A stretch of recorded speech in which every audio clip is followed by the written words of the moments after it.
মুড়ি এবং ডিম দিয়ে আজকে এমন একটা রেসিপি তৈরি করে দেখাবো যেটার নাম আপনারা আগে কখনোই শোনেননি। মাত্র হাতে গোনা 5 মিনিটে এই রেসিপিটা তৈরি করা যায়। যখন আমার হাতে সময় কম থাকে, ধরেন ঝটপট নাস্তা তৈরি করা লাগবে, তখন আমি এই রেসিপিটা তৈরি করে ফেলি। নট অনলি এটা নাস্তা হিসাবে সার্ভ করা যায়, এটা কিন্তু বাচ্চাদের টিফিন অথবা আপনি ডিনারের জন্য বানিয়ে ফেলতে পারেন।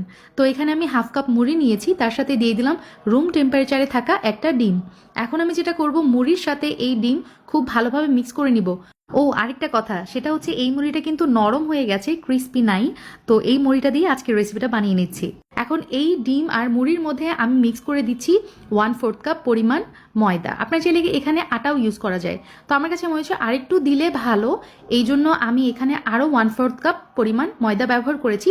সব মিলিয়ে ময়দার পরিমাণ এখানে আছে ধরেন হচ্ছে হাফ কাপ পরিমাণ, ঠিক আছে? হাফ কাপ আমি ময়দা দিয়েছি। এখন কিছু ইনগ্রিডিয়েন্টস অ্যাড করব।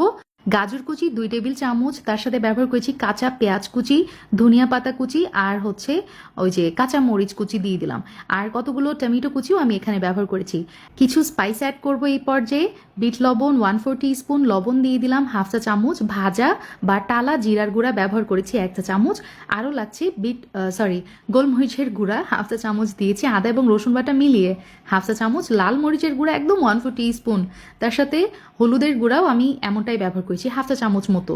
আর এখন দিয়ে দিচ্ছি হচ্ছে প্রায় 1/3 কাপ পরিমাণ পানি দিয়ে এখন সবগুলো উপকরণ খুব ভালোভাবে মিক্স করে নিয়েছি। এরকম কনসিস্টেন্সি হয়েছে। এখন চুলাতে চলে আসছি। একটা প্যানের মধ্যে এখানে প্রায় 1 টেবিল চামচ মতো তেল দিয়ে দিলাম, আর ওই যে মুড়ি এবং ডিমের সেই স্পেশাল ব্যাটারটা আমি কিন্তু কড়াইয়ের মধ্যে দিয়েছি। চুলার জাল এই পর্যায়ে মিডিয়াম টু লোতে থাকবে, আর চামচ দিয়ে আমি এই ব্যাটারটা কিন্তু একটু ছড়িয়ে দিয়েছি, দেখতেই পাচ্ছেন কেমনটা হয়েছে। এখন উল্টিয়ে দিলাম এবং একটু চেপে চেপে এটা সুন্দরভাবে 2 পাশ থেকে ভেজে নিয়েছি। তো পারফেক্ট হয়ে গেছে। তো এভাবেই আমি সবগুলো ভেজে নিব। আর কালারটা দেখেন কত নাইস আসছে, মাশাল্লাহ। তো এভাবে আমি সবগুলো ভেজে নিব। এটা কড়াই থেকে উঠিয়ে ফেলছি। সেম ভাবেই আমি তেল দিব, তারপরে এই ব্যাটারটা দিয়ে একটার পর একটা ভেজে ফেলেছি। মুড়ি দিয়ে তৈরি স্পেশাল স্ন্যাক্স তৈরি হয়ে গেছে আমার। তো এখানে আমি একটা টুইস্ট করেছি, সেটা হচ্ছে এই যে দেখেন, আমি এটার নাম দিয়েছি মুড়ির পরোটা। খেতে হয়েছিল অসম্ভব মজা। তো যাই হোক, তো মুড়ির পরোটা নিয়েছি, তার মধ্যে আমি কতগুলো শশা কুচি ব্যবহার করেছি। আপনারা চাইলে গাজর, টমেটো, ধনিয়া পাতা এগুলো ব্যবহার করতে পারেন, আপনাদের ইচ্ছা। মুড়ি দিয়ে আজকে একদমই ইউনিক একটা রেসিপি তৈরি করতে যাচ্ছি। যাই হোক, টমেটো সস দেওয়ার পরে আমি আমার স্পেশাল মেয়োনিজটা দিয়ে দিয়েছি। এই রেসিপিটা কিন্তু আপনাদের সঙ্গে শেয়ার করেছিলাম। নর্মাল মেয়োনিজের থেকেও এই মেয়োনিজ হয় 1000 গুণ বেশি মজার। তো আমার সব কাজ শেষ। এখন এই পরোটা রোল করে নিলেই তৈরি হয়ে যাবে মুড়ি এগ রোল।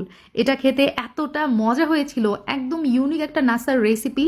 আপনারা চাইলে বাসায় কিন্তু এভাবে তৈরি করতে পারেন। বাচ্চা থেকে বড় সবাই এটা পছন্দ করবে, মানে পছন্দ করবে বলতে কেড়ে কেড়ে খাবে গ্যারান্টি। আমার আজকের এই ইউনিক রেসিপি বাসায় যদি ট্রাই করেন, আপনাদের কাছে কেমন লেগেছে আমাকে অবশ্যই জানাতে ভুলবেন না। আল্লাহ হাফিজ, আসসালামু আলাইকুম।